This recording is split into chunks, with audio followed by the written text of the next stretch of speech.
উপজেলা পরিষদ নির্বাচনের সার্বিক পরিস্থিতি জানাতে এই মুহূর্তে চট্টগ্রাম থেকে সরাসরি যুক্ত হবেন সহকর্মী সোহাগ কুমার বিশ্বাস। সোহাগ, কি অবস্থা? চট্টগ্রামের ভোট কেন্দ্রে ভোটার উপস্থিতি কেমন দেখতে পাচ্ছেন? পাশাপাশি প্রার্থী যারা রয়েছেন এবং ভোটাররা যারা রয়েছেন তারা এই নির্বাচন নিয়ে কি বলছেন, বা ভোট সুষ্ঠু হচ্ছে কিনা এমন কোনো অভিযোগ বা অনুযোগ আছে কিনা কারো কাছে? শারমিন, আমি এখন আছি চট্টগ্রামের সীতাকুণ্ড উপজেলার এম এ রাজা কাশেম সরকারি প্রাথমিক বিদ্যালয় ভোট কেন্দ্র যেটি আছে সেখানে। এখানে কিন্তু 9টি বুথে ভোট গ্রহণ শুরু হয়েছে সকাল 8টা থেকে, এবং এখন পর্যন্ত 4 ঘন্টা পেরিয়ে গেছে।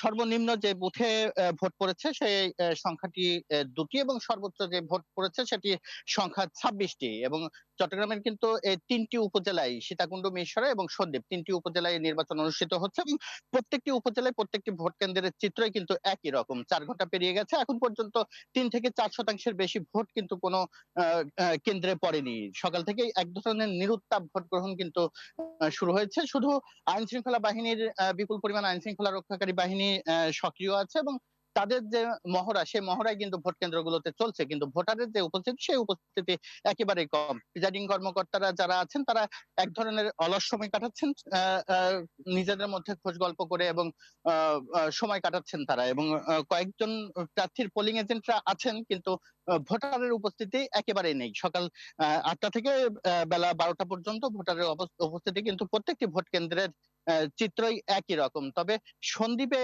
যেহেতু এই তিনটি উপজেলায় মোট 12 জন চেয়ারম্যান প্রার্থী প্রতিদ্বন্দ্বিতা করছেন, এর মধ্যে সবচেয়ে বেশি চেয়ারম্যান প্রার্থী প্রতিদ্বন্দ্বিতা করছেন সন্দ্বীপ উপজেলায়, এবং সেখানে 5 জন প্রার্থী আছেন।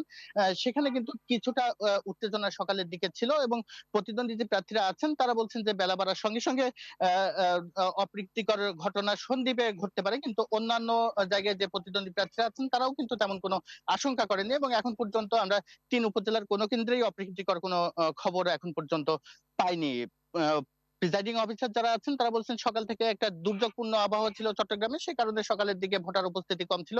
তবে বেলা বাড়ার সাথে সাথে তারা ভোট কেন্দ্রে ভোটার আসবেন এমনটি আশা করছেন ভোট গ্রহণ কর্মকর্তারা। শারমিন, এই ছিল চট্টগ্রাম থেকে সবশেষ। শারমিন।